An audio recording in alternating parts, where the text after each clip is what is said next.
Bonjour à toutes et à tous. Aujourd'hui, pour mon format entretien, je reçois Johan du Canard Réfractaire qui va venir nous parler du canard, comment est-ce que ça fonctionne, quelles sont leurs actions, tout ça. Bon, je pense que vous connaissez un petit peu quand même le canard parce que c'est quand même très connu, hein. C'est une chaîne qui est très large, qui a quoi, vous avez 290 000 abonnés sur YouTube, je crois, un truc comme ça, je ne me souviens même plus. Sur la chaîne principale, 440. Ah oui. Sur la secondaire, on doit être à 115. Et Glu Patate doit être à, je sais pas, 500, 600, une connerie comme ça. D'accord. Oui, parce que vous avez le Canard Universe, quoi. Ouais, vous avez fait l'acquisition financière de Glucorp. C'est ça, on a acheté la majorité des actions. Bien joué, on en parlera. Super bien marché. Du coup, je vais te laisser la parole. Le Canard Réfractaire, déjà, qu'est-ce que c'est?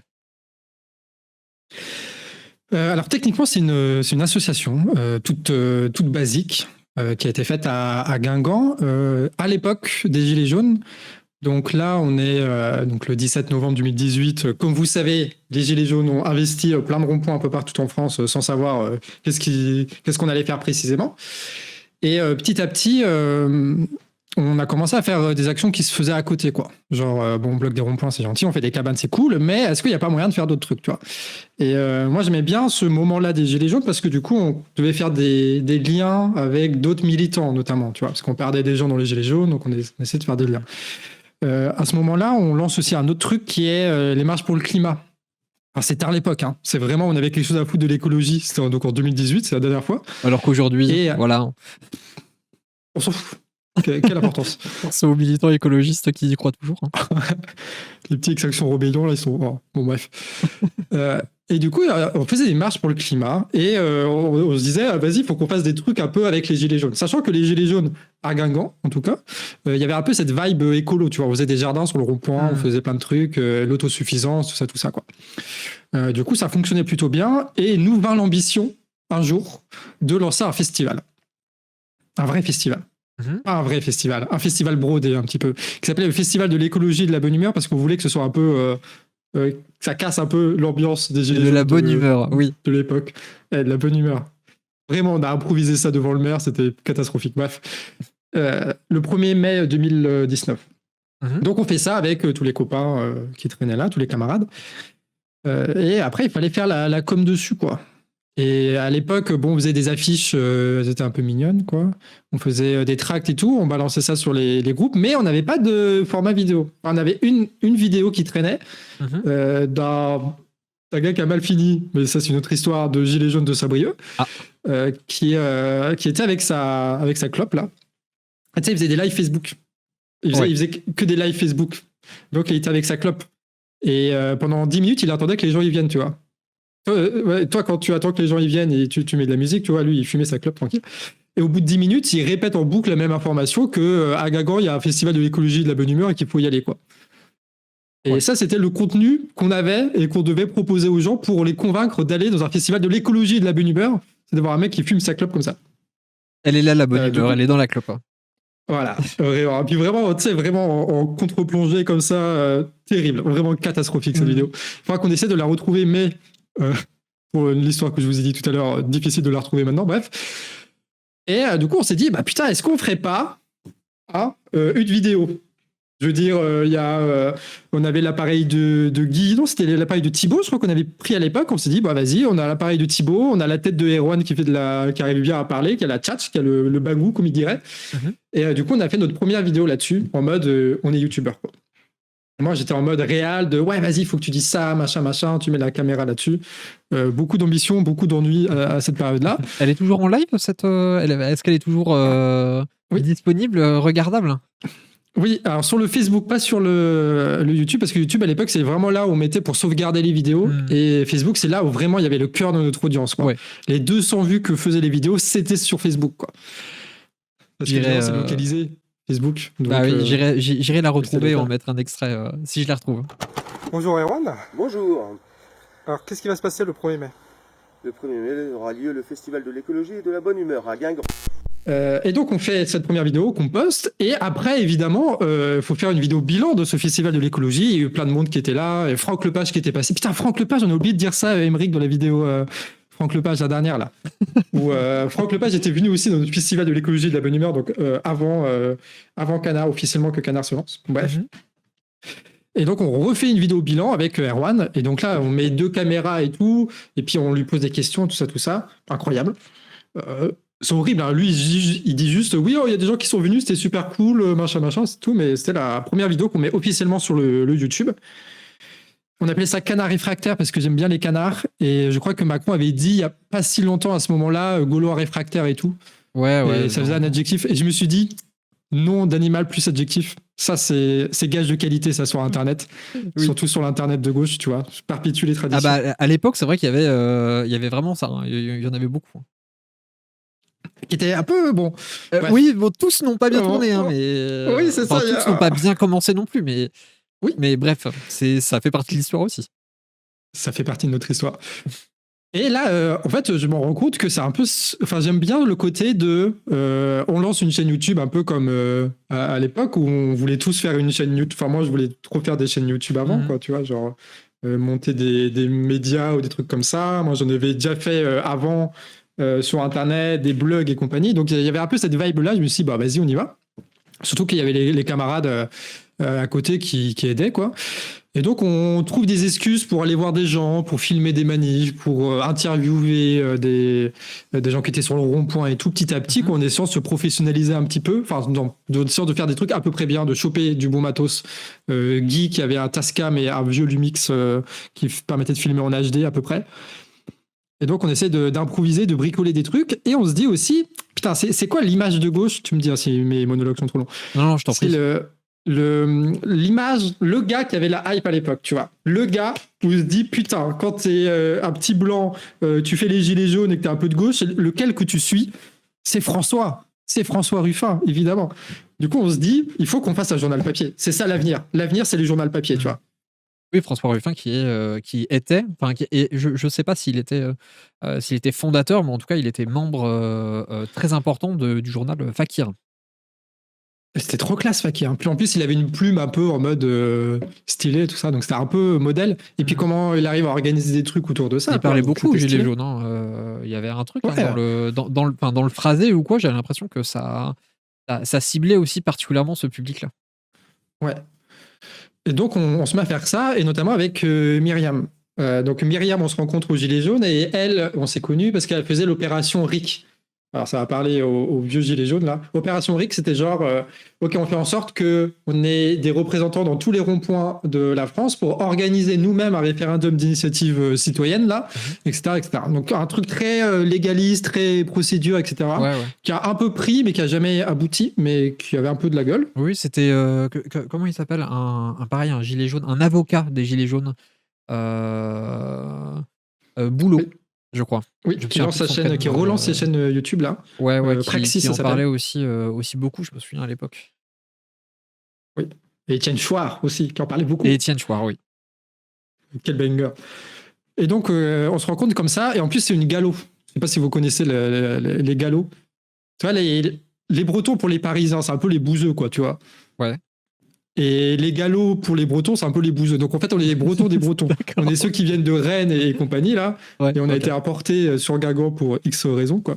Du coup, on se retrouve entre Galos, là, à faire un petit journal papier, puis on s'entend bien. Et tu sais, moi, j'ai un peu le côté impulsif. Et elle a le côté cadre, quoi, tu vois. Ouais. Donc c'est elle qui va créer l'association, c'est elle qui va faire en sorte que tout soit carré, etc., quoi. Et on commence à faire ça, et puis on lance le premier magazine, le deuxième magazine, on commence à faire les vidéos et tout, dans une galère incommensurable, hein, parce que les vidéos évidemment ne marchent pas parce qu'elles sont un peu nulles. Enfin, c'est les gens qui connaissent, qui disent « Ah bah tiens, je connais cette personne-là ». Bon, en plus, je mettais pas ma tête, du coup en fait on était dépendant des discours que les autres gens avaient.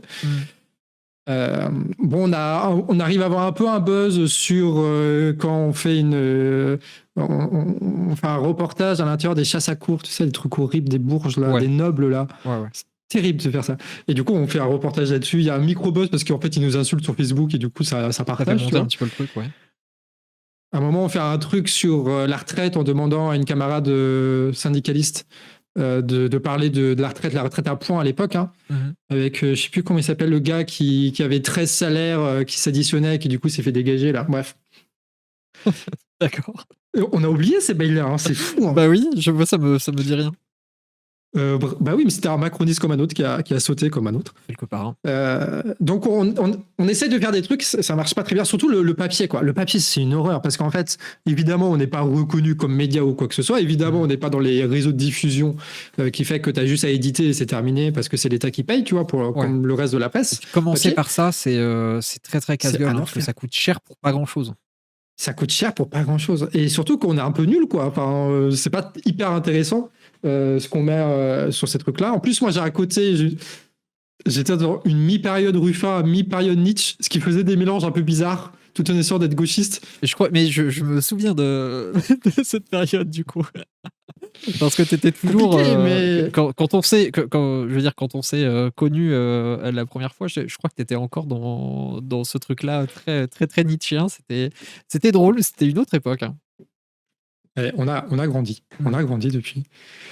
Mais 16 est resté, et ça on en reparlera. J'espère qu'on va pouvoir faire. Genre, tu pourras m'inviter pour ton émission Radcore pour juste parler de 16. Juste parler de 16, peut-être. Pendant 2 heures.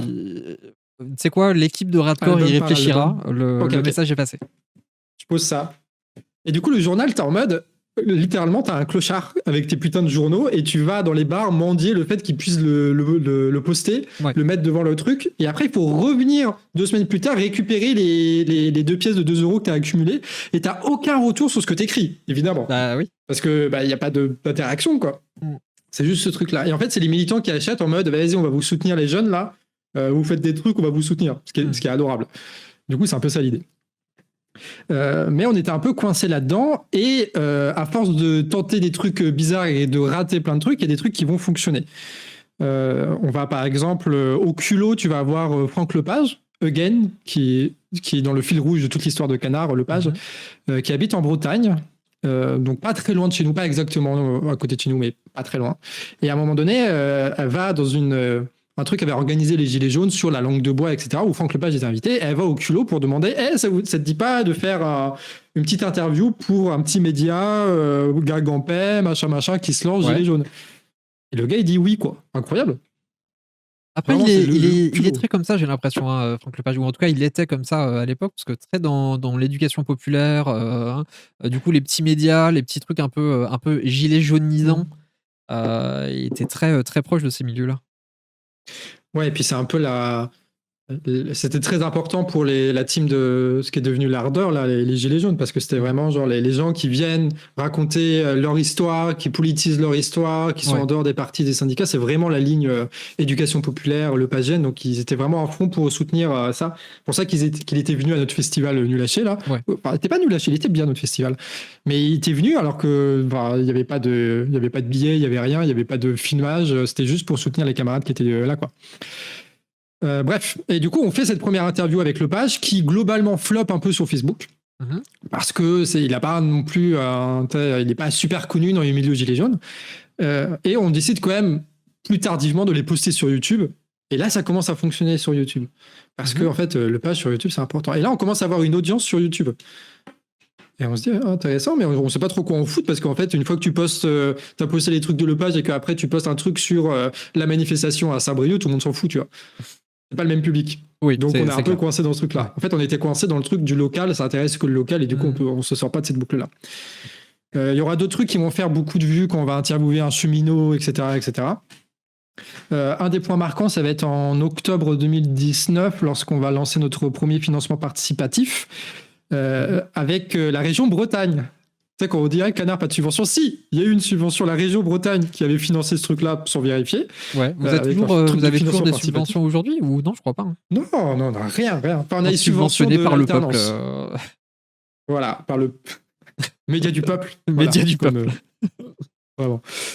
Et du coup, on a fait ce truc-là, on a réussi à racketter 2000 € aux gens du coin, quoi. Et vraiment, c'était les Gilets jaunes qui appelaient leur famille en mode c'est maintenant il faut donner à ce petit média-là, tout ça. Alors qu'une vidéo, elles étaient éclatées, qu'on n'avait pas de matos, qu'on n'avait rien. Et tu avais ce premier soutien qui a fait qu'on a pu acheter des meilleures caméras, qui a fait que les images étaient mieux, que du coup, les trucs ils pouvaient se partager plus facilement, etc. Moi, je crois que c'est à ce moment-là que je suis tombé sur votre chaîne, justement, il me semble. Genre, au moment où vous avez commencé à professionnaliser un petit peu votre process de vidéo. Ouais, il y avait un truc important d'avoir quand même une très bonne qualité d'image et de son, relative, parce que c'est comme ça que tu peux te démarquer, etc. Ah oui. Il y avait toujours ce truc qui recherche un peu d'esthétique, quand même. Enfin, technique, parce j'étais incapable de faire quoi que ce soit d'esthétique avec les couleurs ou la mise en place comme ça, là, tu vois. Mais bref.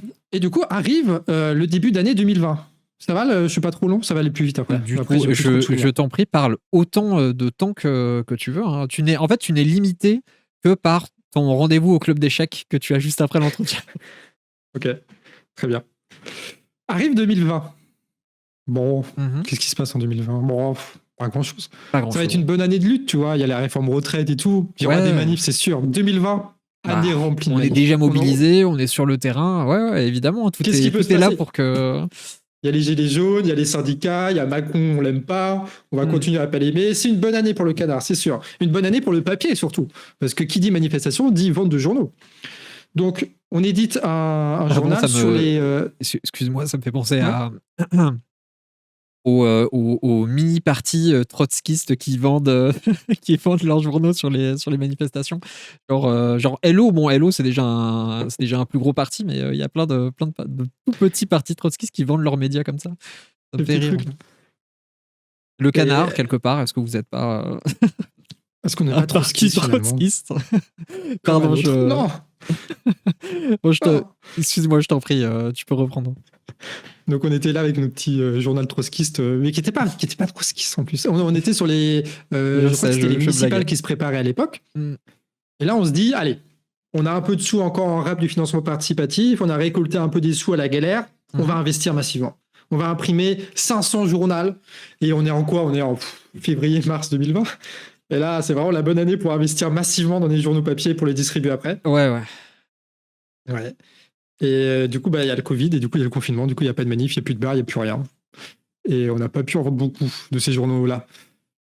On arrive du coup dans une situation où, globalement, qu'est-ce qui nous reste ? Pas grand-chose, parce qu'il n'y a plus les manifs, il n'y a plus tout le côté local a disparu. On ne le savait pas, mais c'était une très bonne chose que ça se fasse comme ça, parce que du coup, on a pu abandonner ça et aller vers des trucs qui sont un peu mieux pour se développer. Vous rediriger sur quelque chose d'un petit peu plus national.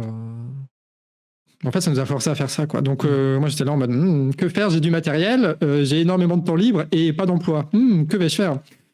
Et du coup, commencent les premières vidéos Canard qui n'ont jamais été publiées en face cam, là, où j'essaye de faire un peu d'actualité ou trucs comme ça, et que j'envoie aux camarades Gilets jaunes en disant, ouais, qu'est-ce que vous en pensez de ça ? Genre, le micro, là, qu'est-ce que vous en pensez ? Le texte, là, machin. Et ensuite, il faut publier, quoi. Première vidéo d'actualité, première info, on défend Didier Raoult. Incroyable. Masterclass. Ça revient assez régulièrement, en même temps, dans votre... j'ai l'impression, dans le parcours du Canard, d'avoir pris des positions à défendre des gens qui, quelques mois après, se retrouvent à être un petit peu désastreux, voire complètement désastreux. Après, c'est tout, hein, on prend un coup, on se relève. Hein. Oui, c'était mignon. C'était pas genre on défend Didier Raoult à fond, mais... Après, c'était un peu marrant, là, comment la conflictualité... c'était incarné entre le gouvernement et Raoult. Bref, autre méta, autre truc. Il y avait un truc très people, hein, mais oui. Oui, aussi. Mais c'était une façon de contester aussi ce que disait le pouvoir et de récupérer une autorité médicale que captait l'État avec ces discours à la con, là. Bref. Et moi, j'habitais à l'époque dans une sombre chambre d'un château. Et... Non, juste la chambre, je ne possédais pas le château, évidemment. Oui, on se fera dégager du château très rapidement pour nos activités politiques. Mais pour l'instant, ça allait. Et du coup, il y avait d'autres salles dans le château. Il y avait plein de chambres dans un château. C'est grand, un château. Je ne sais pas si vous voyez un château. C'est très grand, un château. Donc, j'ai pu m'installer dans une des trucs du château pour faire un espèce de studio dégueulasse où on mettait plein de bouquins et de trucs gauchistes et de peluches, là. Et commencer à faire ces trucs-là, quoi. Et petit à petit, ça a pris... Tous les jours, je faisais une petite écriture un peu à la con, revue de presse. Je mettais ça en ligne. Il n'y avait pas trop de trucs internet. Du coup, je faisais avec mon iPhone 3G que j'avais récupéré, etc. C'était horrible. Et ça fonctionnait, quoi. Au début, ça faisait 500 vues, puis après 1000 vues. Puis après, ça a pris petit à petit. Quand on parlait des réacs de Macron ou des trucs comme ça, là, ça prenait. On a lancé un Discord. Du coup, il y a plein de gens qui sont arrivés d'un coup à aider et à structurer. des gens qu'on retrouve aujourd'hui dans, par exemple, le conseil d'administration du Canard. Ouais. C'est des gens qui sont on est issus de ce Discord-là. Pas mal de gens aussi enfin pas mal, Camille est issu aussi, qui vit chargé de prod aujourd'hui, est issu de ce Discord-là. À ce moment-là, tu avais vraiment beaucoup de discussions qui se faisaient en vocal en permanence parce que les gens, ils s'emmerdaient et du coup, ils disaient, bon, Canard, il y a du discours politique un peu dessus. C'est pas du discours gauchiste habituel parce que je viens pas trop de ce milieu-là. Et en même temps, il y a des ânes et de la forêt, et du coup, c'est un peu mignon, quoi. Parce que des fois, je filmais dehors dans le domaine du château où tu avais évidemment des arbres. Bref. Petit à petit, ça a fonctionné, quoi. Je ne sais pas quoi dire d'autre. On a commencé à organiser ce qu'on a organisé avant avec les Gilets jaunes du coin, on l'a organisé avec le Discord. Donc il y a eu des universités confinées du Canard réfractaire organisées par le Discord, avec la présence de Franck Lepage. Encore une fois, c'est fou ça, qui a dit plus tard qu'il avait détesté cette expérience d'être sur Discord et de parler à son ordinateur. Oui, je pense que c'est particulier à partir d'un certain âge. Ça doit être particulier, oui. Et ensuite, ça a continué à bien marcher. On a continué à faire pas mal de vidéos, à essayer de créer des formats, à relancer financement participatif pour essayer de se professionnaliser. Parce qu'au début, du coup, il y a eu le Tipeee qui permettait de gratter 500 balles qu'on se partageait à 2 par mois, là. Ouais. Et ensuite, premier financement qui est arrivé du coup en septembre 2020. Je suis pas sûr de la date, je crois que c'est ça. Où du coup, moi j'ai pu avoir mon premier SMIC. Et c'est à ce moment-là que Myriam est partie, notamment parce qu'elle s'occupait pas mal de l'écrit, et que du coup l'écrit, on l'a abandonné, et du coup il y avait plus beaucoup de place. Du coup elle est partie dans d'autres aventures comme Mimi sait très bien faire. On a recruté Camille pour la prod, Nina qui était du coup qui faisait beaucoup d'écriture à ce moment-là, de tournage, etc. Et Pixel au niveau du montage. Donc on était les 4 premiers salariés de l'association. Et ensuite, voilà. C'est là où ma mémoire commence à faire défaut parce qu'on a commencé à travailler beaucoup et du coup on a fait plein de vidéos et voilà. Et après, oui, ça s'enchaîne et puis ça s'enchaîne, ça monte. Ouais. Oui, c'est ça, dans une espèce de où on voit pas trop ce qui se passe, quoi. C'est très on est dans le guidon et puis il y a des choses qui avancent et on regarde derrière puis on s'est dit putain, il y a déjà 6 ans qui sont écoulés, on est 10 salariés avec sans compter les autres entreprises qui tournent autour. Voilà. Et en gros, c'est devenu après donc Canard réfractaire une des principales chaînes de gauche indépendante. On a fait une nouvelle chaîne qui s'appelle Actu Réfractaire, on poste tous les jours des vidéos d'actu et on a commencé à faire de la production. Au début, au Canard, ce qui était ouf, c'est que aucun de nous, sauf Pixel, mais aucun de nous n'a ni d'expérience ni d'études sur ce qu'il est censé faire au Canard. Il n'y a aucun journaliste, tout ça, quoi. Ouais, même tout est formé sur le tas. Plus tard, n'a pas fait d'études là-dessus. Ouais. Ça, c'est juste. On a appris à faire sur le tas. Et ce qui était le plus compliqué, c'était genre de faire du management, enfin de gérer une production, parce que ça, personne n'avait vraiment fait, et on pouvait pas apprendre à le faire tout seul, quoi. Et du coup, moi, je me souviens de réunions catastrophiques, notamment avec Thomas Babor qui est venu nous aider là. Thomas Babor, c'est quelqu'un qui fait du team building dans des entreprises horribles là, tu sais, de Startup Nation là. D'accord. Ok. Et vu qu'il est de gauche, il culpabilise et du coup il nous aide, il nous a beaucoup aidé à ce moment-là pour faire du team building Canard. Et vraiment, genre une réunion de 15 minutes à 4, c'était insupportable. On savait pas comment faire et c'était vraiment, ça nous dépassait quoi. Vraiment, ça nous dépassait, on savait pas quoi faire quoi. Et au fur et à mesure, on a appris à faire ça au point où t'as Glu Patate qui nous a contactés en mode ouais, j'ai envie de me professionnaliser. On se connaît, on a déjà fait des trucs ensemble et vous semblez bien organisé, donc est-ce que ça vous dit pas qu'on fasse un truc quoi? Et donc c'est là où il y a eu la fusion Patate Canard. On a recruté Glu, recruté Sybille qui est devenue du coup monteuse pour Glu Patate dans l'association Canard. Et tu as plusieurs membres de Canard qui travaillent avec Glu. Donc sur l'écriture, sur la com, etc. Et du coup on est devenu aussi association de production de d'autres chaînes quoi. Voilà, donc maintenant il y a les 3 chaînes, Canard, Actu, Glu Patate, en essayant d'avoir toujours un peu un esprit, même si des fois c'est difficile, des fois on se perd sur des trucs, etc. Mais de garder un esprit gilet jaune, de garder sur beaucoup de transparence, sur les comptes, sur comment on fonctionne entre nous, etc. Ouais. Et voilà, c'est un peu comme ça qu'on s'est lancé. Et voilà ce que je pouvais répondre à ta question.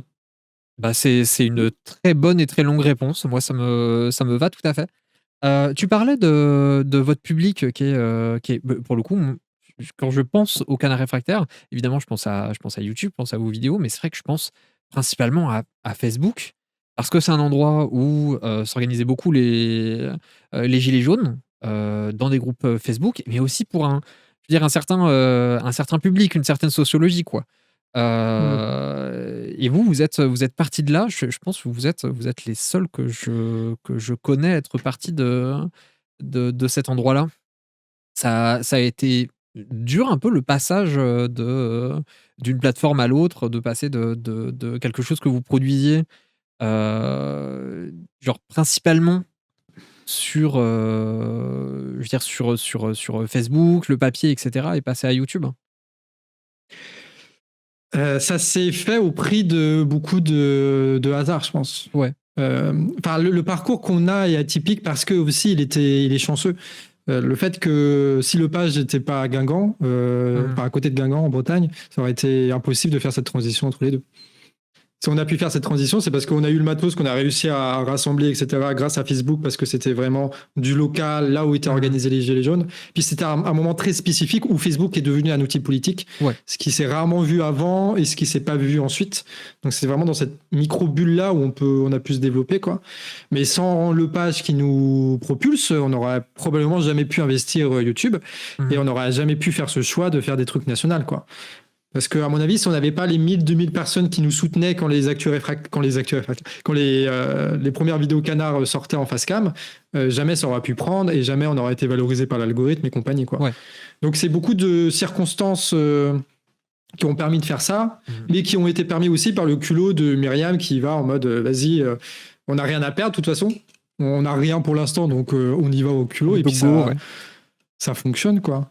Oui, après, ce qui était plus dur, c'est, je pense, il y a eu un moment donné où, je dirais genre 2022-2023, où là, on avait totalement quitté la partie locale.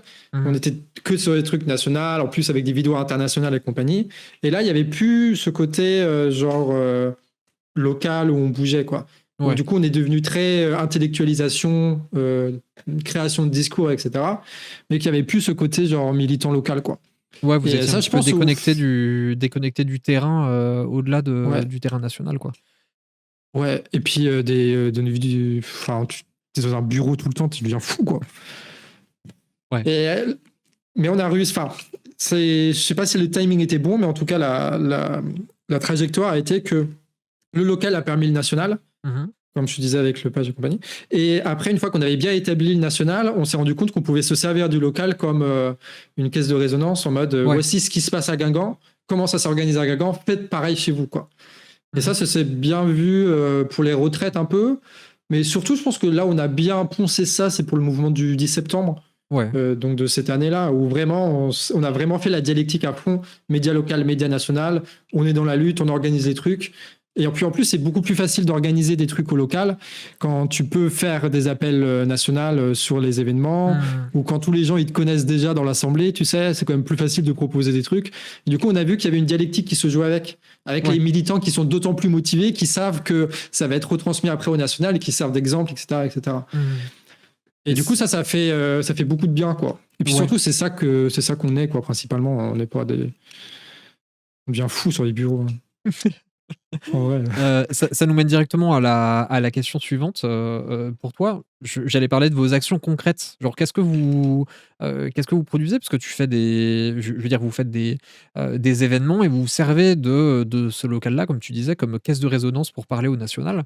Alors, qu'est-ce que vous faites en fait à Guingamp, en termes d'action, en termes de rassemblement, tout ça? Que je réfléchisse. Enfin, qu'est-ce que vous faites qui part de vous ou non, hein, à quoi est-ce que vous participez aussi s'il y a des choses qui sont déjà préexistantes, hein. Par exemple, l'appel pour le 10 septembre, c'était quelque chose qui était plus global. Est-ce que vous avez rebondi là-dessus je veux dire, au local, à organiser des manifestations, des rassemblements, ce genre de choses? Ouais, je pense que c'est le meilleur exemple le 10 septembre. Je sais pas si je vais vous resituer, peut-être que vous avez raté le 10 septembre, donc juste vous resituer à un moment donné, tu as des gens qui commencent à râler sur les réseaux là, et à faire des vidéos face cam de eux en train de râler, voilà, en disant Macron, tout ça, et puis on se dit c'est bizarre parce que les bijoux de la couronne. Quel enfer. Tu parles pas de ça, je sais, mais ça m'y a fait penser. Excuse-moi. Et en même temps, quel classique, on peut pas lui en vouloir. Ah, il a été fort sur le coup. C'est un bon gars, c'est un bon gars.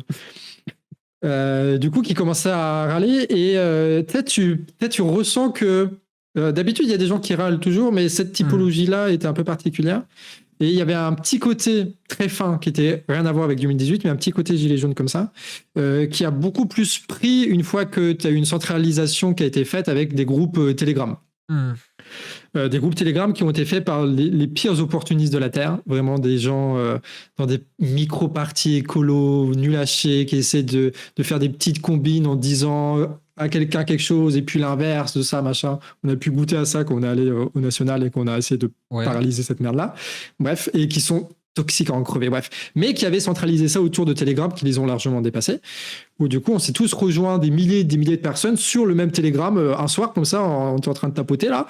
Et on s'est dit, bon, vas-y, c'est le moment, tu vois. C'est genre, au moment d'effervescence, c'est un bac à sable, quoi. Tu peux tout créer à partir de ce moment-là. Comme pendant les Gilets jaunes, tu peux créer un média parce qu'il y a tout le monde qui te soutient.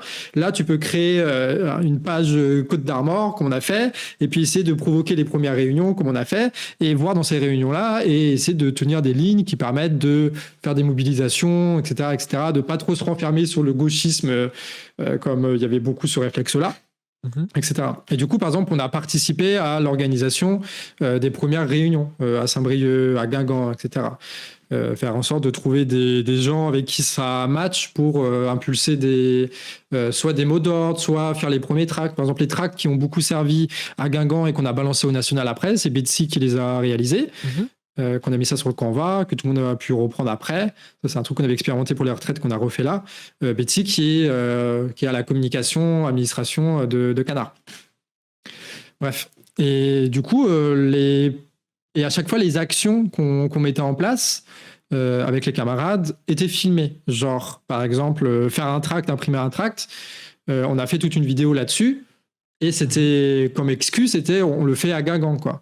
Sur l'animation d'une réunion, à Guingamp, on a eu la chance, par exemple, d'avoir Angela. Angela, c'est une personne qui, un peu comme Thomas Babor, a fait pour les riches, les boîtes, tu sais, l'animation en mode...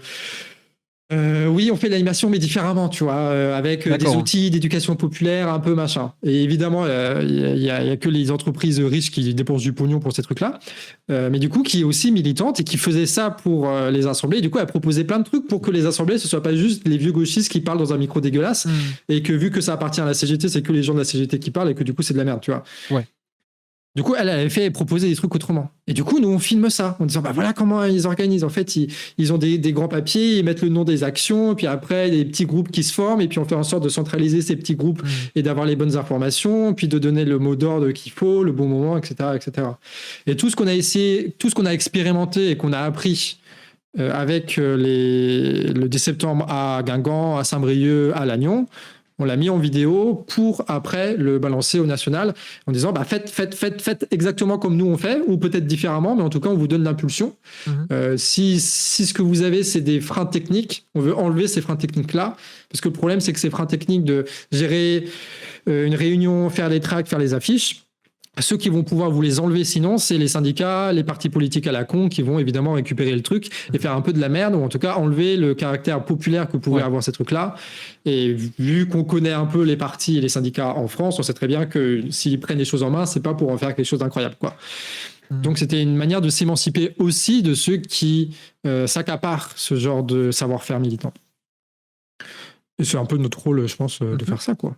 Mais c'est marrant parce que la semaine dernière, je recevais Dr Zoé de La Brèche et c'est un petit peu le même genre d'explication qu'elle donnait par rapport à cet outil en ligne qu'ils ont créé pour faire des visuels.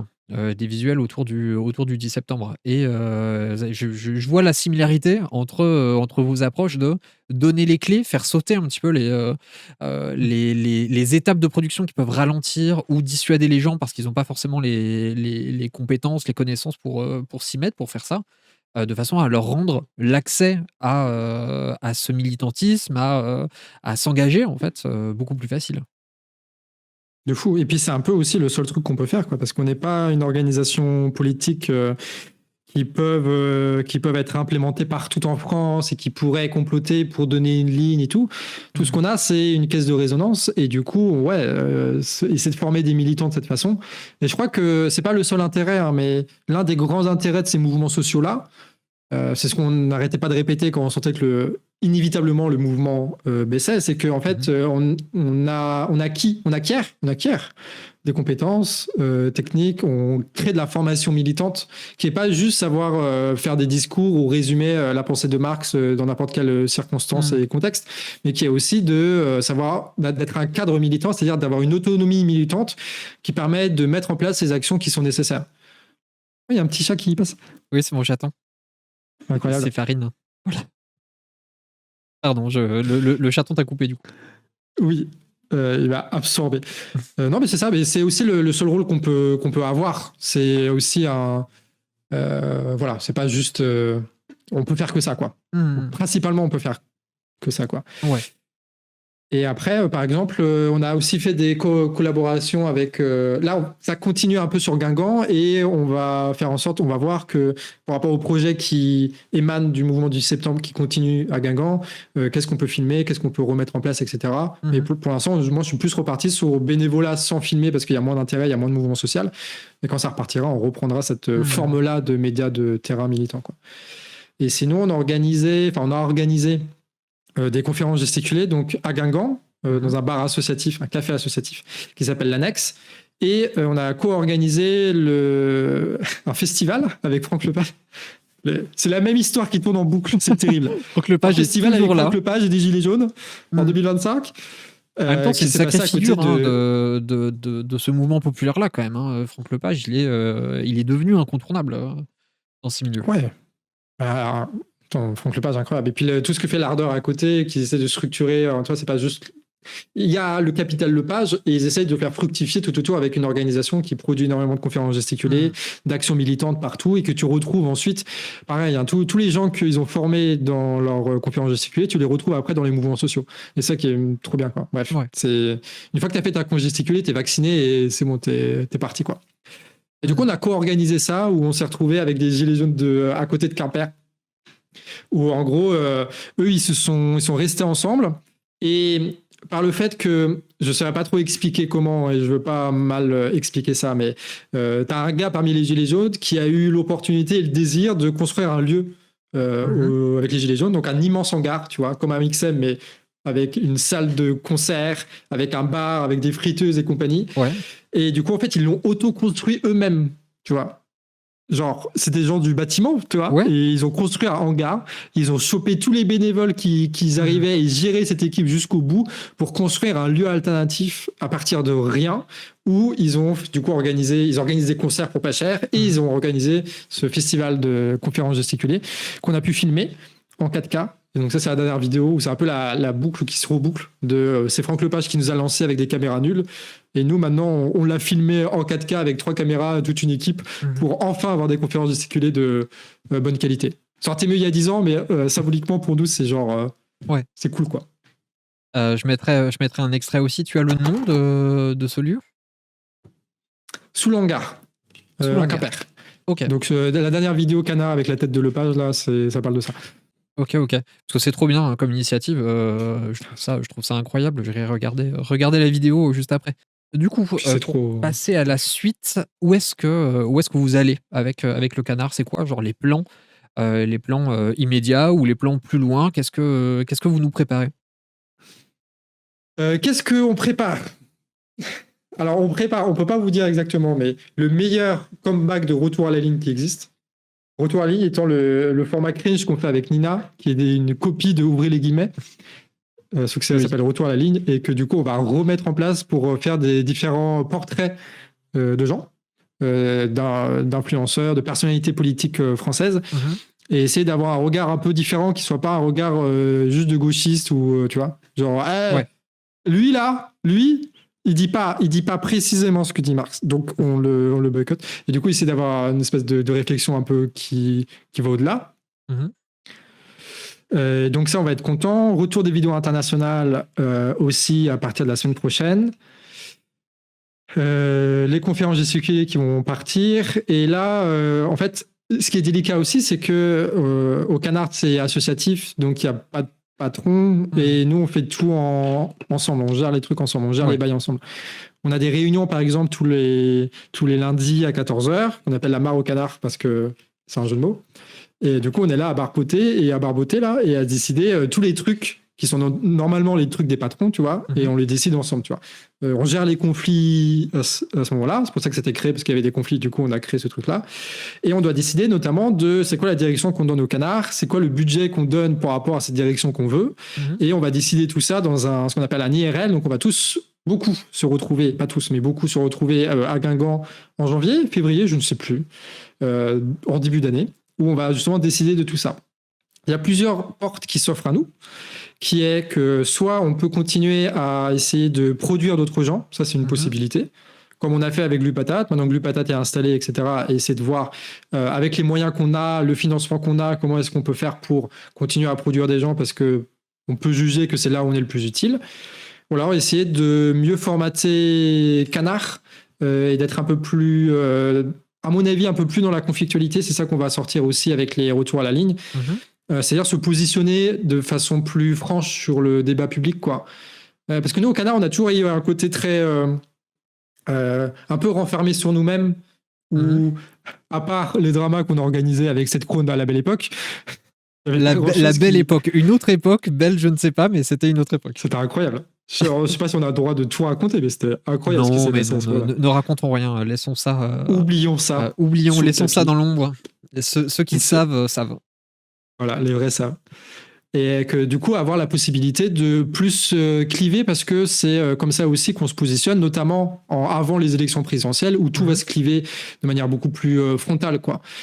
Chaque décision, chaque idéologie, chaque analyse va se heurter à des opposants, et que c'est là-dessus que le champ des idées est le plus fertile, quoi. Ouais. Donc je pense que ça va être un des objectifs Canard, de réussir à bien cliver de cette façon-là, quoi.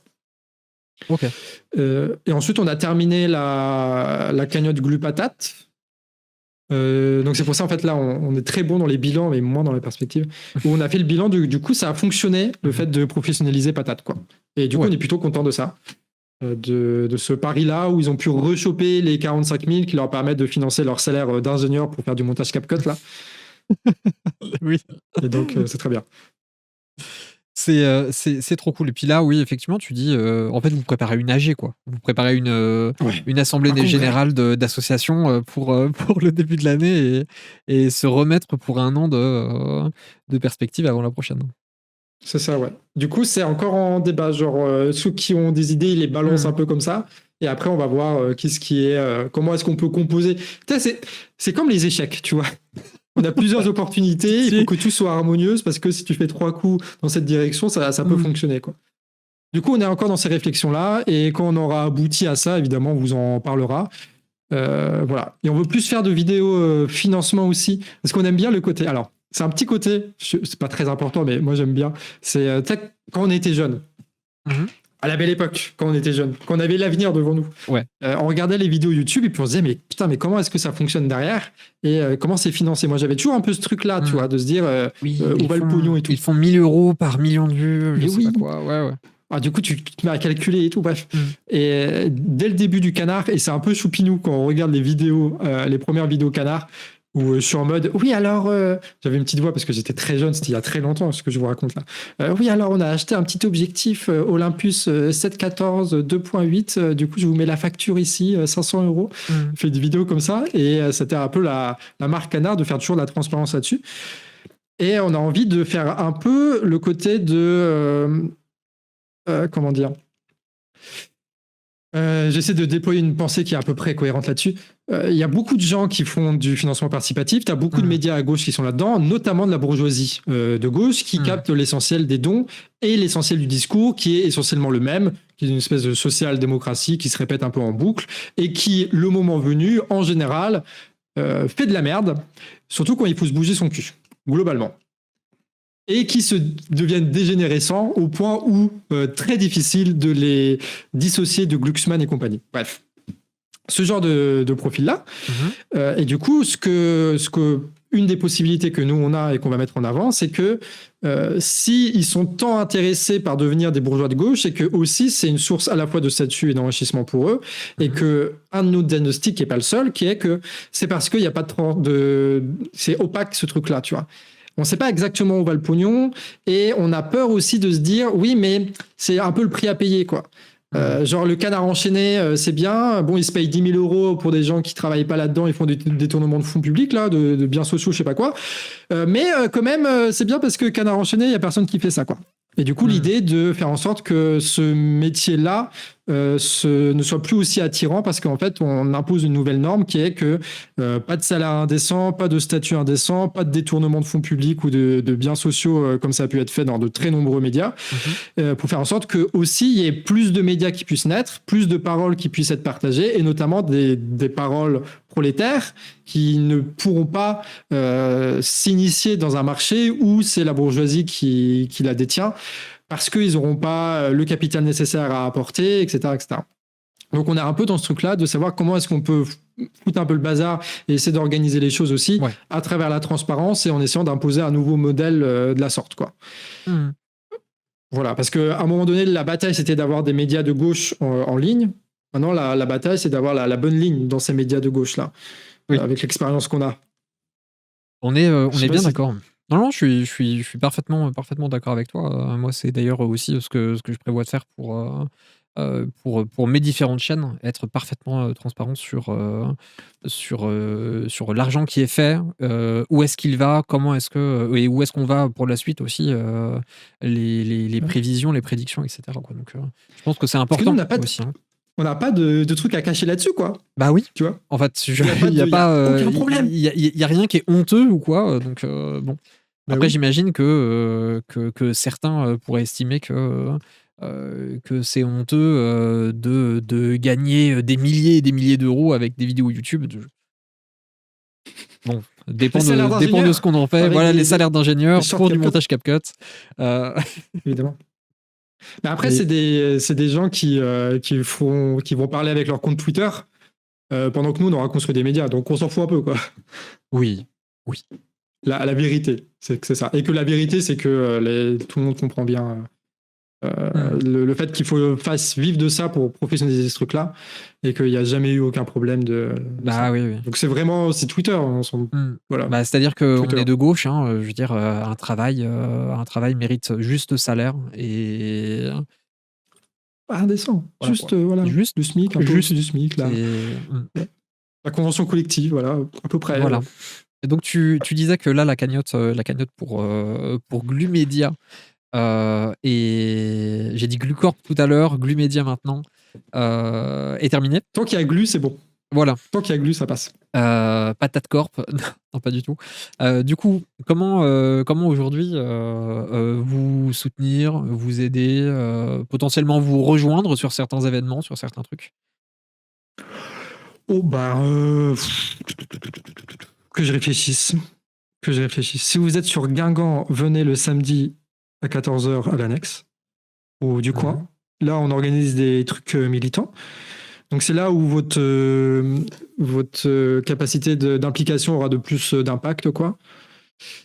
Sinon, il n'y a pas grand-chose. Mais c'est ça qui est casse-couille, pardon, je m'énerve. C'est ça qui est casse-couille aussi avec les médias, c'est qu'on ne peut pas donner de perspective aux gens, quoi. T'es là en mode, ouais, moi je veux militer, je veux faire des trucs, qu'est-ce que je peux faire Vas-y, j'envoie un article par mail, et puis voilà, quoi, nous on ne le lit pas, et terminé, quoi. En fait, on est assez autarcique sur notre manière de militer, en vérité. Après, c'est qu'en fait, on a... Enfin, vous pouvez donner, partager, bon... mais on n'a pas de débouché politique à donner concrètement aux gens, hors mouvement social. Mouvement social. Dans les mouvements sociaux, on peut le faire. Et on le fait, et c'est trop bien, et on kiffe. Hors mouvement social, je sais pas quoi dire. Je sais pas quoi dire, c'est compliqué. Après, c'est aussi toutes les limites des médias. Ouais, j'ai un peu envie de te dire que le cœur de ce format d'entretien, c'est de donner les clés aux gens, en fait. C'est pas nécessairement de dire aux gens, rejoignez cet asso que j'ai invité, rejoignez cet asso, etc. C'est leur donner des clés de comment faire des trucs. comment monter quelque chose, comment faire une association, rejoindre une association pour aller, pour vraiment faire des événements, pour militer, pour s'engager réellement. C'est plutôt ça le cœur du truc. Et la façon dont tu as détaillé dans la première partie, l'histoire un petit peu de votre création, de comment est-ce que vous vous en êtes sorti avec ça, c'est déjà beaucoup, je pense, pour les gens qui potentiellement nous écoutent, beaucoup d'informations pour eux-mêmes peut-être lancer leur propre truc. Ouais, je peux donner des exemples. Suite au mouvement du 10 septembre, voilà. Il y a des gens, ils se sont dit, tiens, si on faisait un journal papier pour structurer les luttes locales? C'est la même histoire qui se répète en boucle depuis des années, c'est insupportable. Et du coup, là, tu as le populaire doré qui ont été mis en place, que vous voyez ici, là, qui commence à être... Au début, c'était juste une petite feuille, et puis là, ça commence à devenir avoir plusieurs... un petit fascicule. Tu vois, ils donnent les petits arguments et tout pour pouvoir répondre aux gens. Enfin, c'est genre Clément Viktorovitch Kor, tu vois, incroyable. Et là, qu'on a de Morlaix. Et Morlaix, c'est intéressant, parce que bon... la mise en page, c'est incroyable, vraiment. Et je suis sûr que la mise en page est dégueulasse, pardon, je montre. Elle est horrible. Oui, mais je suis sûr que c'est exactement celle-là qu'il fallait faire. Site internet Hello Core, je trouve. Oui, mais en même temps, tu vois, les gilets jaunes, tu sais ce qu'ils faisaient. Nous, on s'emmerdait à l'époque. Vas-y, on faisait des tracks sur GIMP et on essayait de mettre des petits logos, des petits trucs, tu vois, qui font référence. Ah, ça ressemble à une boucle de conversation Facebook. Du coup, on prend le même modèle et tout. Les gars, tu sais ce qu'ils faisaient? Ils imprimaient de manière dégueulasse sur Word un tract immonde. Ils le publiaient pas parce qu'ils savaient pas comment publier un truc Word. Donc ils l'imprimaient, ils le prenaient en photo avec leur téléphone portable, ils le partageaient sur les groupes Facebook. Ça marchait. Et ça marchait. C'est ça qui était incroyable. Donc les designers graphistes là, voilà. Non mais ça dépend après le public auquel tu veux toucher. Et du coup ils ont mis ça en place. Ce qui est intéressant avec Morlaix, qui est une ville incroyable. Il faut imaginer Guingamp avec des gens et des commerces. Dingue, incroyable. Et du coup, à Morlaix, ils font ce journal-là. Donc déjà, en soi, c'est super cool. Pourquoi? La théorie du tract en mieux.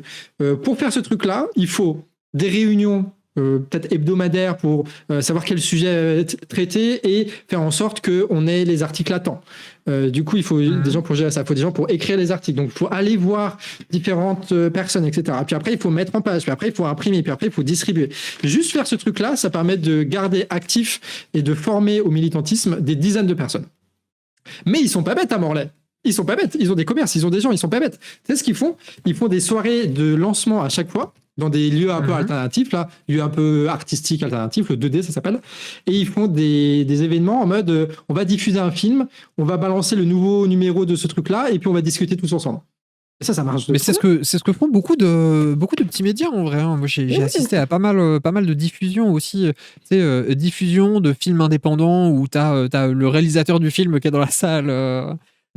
Et après, tout le monde en discute en mode un petit peu âgé, de retour, etc. C'est vraiment super intéressant, les endroits comme ça. Mais en fait, faut comprendre que la presse comme ça, là, c'est juste une excuse pour que les militants puissent continuer à militer et à organiser des événements, tu vois. À Guingamp, il y a un podcast qui se lance. Moi, il y a d'autres gens en Bretagne, mais ça part de Guingamp, donc je revendique Guingamp, qui a un podcast que je te mettrai, que je te balancerai, que j'ai oublié le nom, excuse-moi, mais je le balancerai, et qui en gros interviewe les gens qui ont participé au 10 septembre et qui va se transformer petit à petit en vrai média, quoi.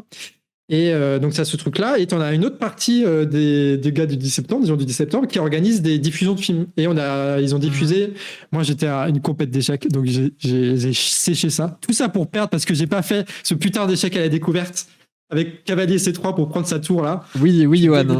Et du coup, la diffusion du film c'était sur la commune là. Ouais. Et il y a eu, je sais pas, une quarantaine de personnes, je crois. Enfin, la salle était remplie sur Guingamp et ça a continué à activer les choses comme ça. En fait, l'important, c'est, qu'importe un peu la raison, c'est de conserver les réseaux, parce qu'on a tous ce sentiment, je pense, et qui va se renforcer de plus en plus, c'est que sans réseau de solidarité, on va prendre cher. Cher dans les années à venir. Genre la guerre, la crise économique, etc. On sent que ces contradictions-là vont se renforcer, les contradictions qui amènent à ces crises-là, et qu'il va y avoir une résistance à opposer. Et qu'on a cet instinct-là de se dire, tout seul, on n'y arrivera évidemment pas. C'est pas en faisant nos petites entreprises de merde pour gagner nos petites pognons de merde qu'on va s'en sortir, tu vois. C'est pas Sardoche qui va nous donner la bonne direction à suivre. Malgré le fait qu'il soit 2000 élo, chapeau à lui, c'est un très bon joueur d'échecs, mais niveau idéologique, c'est pas ça qui va nous permettre de nous en sortir. Et du coup, il y a ce réflexe-là de vouloir constituer des réseaux, et je partage cette impression que les gens, qu'importe ce qui est proposé, il y a cette volonté de le faire parce qu'en fait, ça nous garde ensemble, quoi. Ouais. Et que cette volonté de solidarité, c'est votre premier allié, et c'est ce qui fait que même les projets foireux finissent par aboutir parce qu'on est tous ensemble à dépendre de ces conneries-là, quoi. Et qu'à l'avenir, ça va être absolument crucial de faire partie de ces réseaux. Des réseaux qui, d'ailleurs, il faut pas, trop juger rapidement ou définitivement des réseaux par rapport au discours politique. Je vais prendre un exemple. Imaginons que chez vous, le mouvement du 10 septembre, c'est un peu sauce d'aime, quoi. Tu vois, c'est pas communiste comme on aime, tu vois, c'est pas marxiste comme on aime. Ouais. Il y a un peu des totos, il y a un peu des anards, il y a un peu des gens pas politisés, et tu te dis, j'ai pas envie de m'investir là-dedans. Tu vois, exemple. Qui n'est pas l'exemple Gargampé, d'accord? Qui est un exemple alternatif, qui n'existe peut-être pas, juste dans vos têtes. Cette structure-là, elle est très dépendante de la société dans laquelle on est, et les crises avançant, la guerre avançant, les licenciements avançant, la pauvreté, l'autoritarisme, la surveillance avançant. La crispation du capitalisme. Oui. Tout ça va faire en sorte que ça va transformer les structures sociales qui font que même des groupes qui, politiquement, n'étaient pas parfaits pour vous, vont se radicaliser dans l'histoire. Parce que, encore une fois, nous ne sommes pas des militants qui allons changer le monde à la force de nos petits bras. Nous accompagnons un mouvement historique qui est bien plus fort que nous, bien au-delà de nous, et c'est là-dessus sur lequel on va pouvoir compter pour radicaliser énormément de gens, à condition que ces gens-là soient en réseau et qu'ils soient pas conditionnés par la télé, par les médias, par les discours, par tous ces trucs à la con, et que cette bataille-là, elle est à mener. Mais une fois qu'on est en réseau et qu'on va être beaucoup plus en capacité d'accuser le choc des crises à venir, et c'est ça qu'il faut compter, quoi. C'est là-dessus qu'il faut compter. Donc mettez-vous en réseau, qu'importe, même syndical, même associatif, même si c'est pas parfait à côté de chez vous, allez-y, quoi qu'il arrive. Et au pire, ce qui se passe, c'est quoi? C'est que vous trouvez... y a pas ça dans League of Legends, là? Genre, vous avez pas des mates, là, tu sais, des gens avec qui tu fais plein de games, là? Oui. Bah, vous trouvez un mate... D'accord, c'est juste ça. Ouais.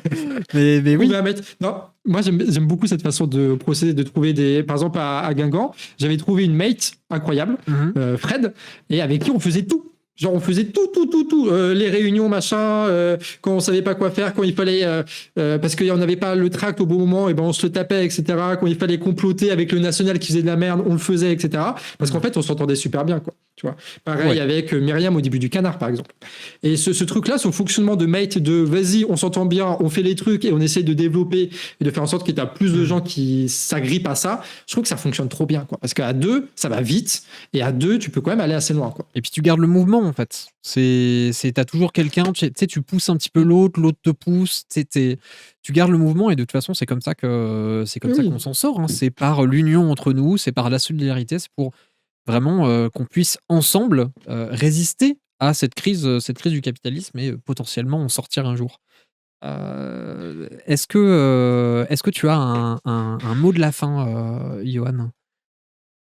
Les actions réelles que portent ces médias ou ces personnalités à vouloir réellement changer les choses et à créer du mouvement.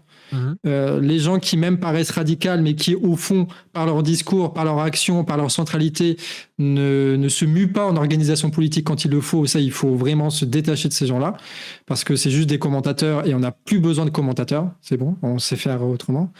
Et que cette exigence-là, elle va se porter aussi sur le fait de ne plus se contenter d'écouter du discours politique, mais d'être en capacité de militer sur le terrain. Ça va être méga important. Parce que juste écouter les gens qui sont dépressifs en mode « Ah oui, tout va mal. Bon, c'est très bien, mais c'est pas ça qui va nous aider, quoi. » Et que de toute façon, il n'y aura pas de changement qu'on va pouvoir déléguer si facilement que ça, quoi. Même les plus mélanchonistes le savent, quoi. C'est que la désignation ou en mode vas-y, on vote pour toi et après nous, ça nous débarrasse. On pourra pas éviter la conflictualité que l'histoire va nous imposer dans les années à venir. Ouais. Ça, c'est sûr. Et que cette conflictualité-là, on va pouvoir y répondre collectivement, avec rigueur, avec sérieux, et que plus ça va aller, plus une part importante de nos vies va s'attacher à ça. Et que ça va apporter beaucoup de contraintes, beaucoup de changements personnels de comment est-ce qu'on voit les choses, de ce qu'on fait dans nos vies, mais que c'est pas nous qui allons choisir ça. Et que je peux terminer comme je termine beaucoup de choses. C'est genre... il faut un peu... tu sais, quand tu fais une œuvre... tu fais de la musique... je sais pas si t'as ça. Moi, des fois, quand j'écris ou des trucs comme ça, j'ai ça. Genre, tu fais quelque chose, tu fais un solo de basse, machin, tu trouves ça incroyable. Et après, le lendemain, tu trouves ça éclaté. Oui. Parce qu'en fait, t'as besoin un peu de détester quelque chose pour pouvoir le surmonter et en faire quelque chose de mieux, tu vois. Il y a beaucoup ça dans le truc créatif. Je crois qu'il faut faire pareil avec l'histoire, quoi. Genre, vraiment, la période qu'on va quitter, elle est pas si dingue que ça, quoi.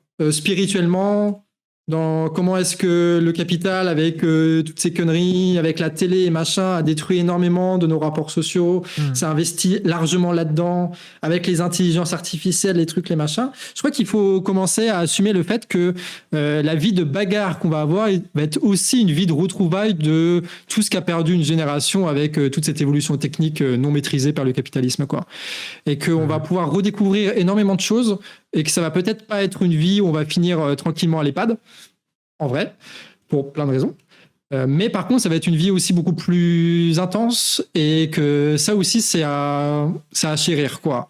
Mais pas avec une forme de... Comment on appelle ça, tu sais, quand on cherche le bonheur et on cherche on veut pas le malheur, là, un hédonisme un peu nul, tu vois. Et qu'il va falloir construire aussi une philosophie qui va être adaptée à ce temps de crise-là, qui va être une philosophie de bagarre, de rigueur, de camaraderie, et qui, franchement, je suis pas sûr qu'on perde au change si on s'inscrit vraiment dans ce truc-là. En tout cas, ce que je vous souhaite, c'est de pas être pris au dépourvu le moment où l'histoire va s'accélérer et qu'il va falloir agir. Et à ce moment-là, il faut absolument que vous soyez bien entouré pour que vos actions puissent avoir du sens et que vous puissiez prendre le train de l'histoire quand il partira comme ça, quoi. Ouais, il va falloir mettre les mains dans la merde, ce collectivement, et de plus beaux jours arrivons. Merci beaucoup, Johan, pour cet entretien. C'était un plaisir du début à la fin. N'hésitez pas, les gens qui regardent sur YouTube et sur Twitch, à vous abonner. C'est super important de commenter, de liker, ce genre de choses. Et puis on se retrouve la semaine prochaine pour un nouvel entretien. Et Radcore aussi, qui arrive mardi, épisode 2 avec Rose Azerty. Voilà, merci beaucoup, Johan. Merci beaucoup à toi. Incroyable. Cette crône comeback là. T'as vu ça? T'as vu? Bon, merci à tous d'avoir regardé et ciao. Bisous.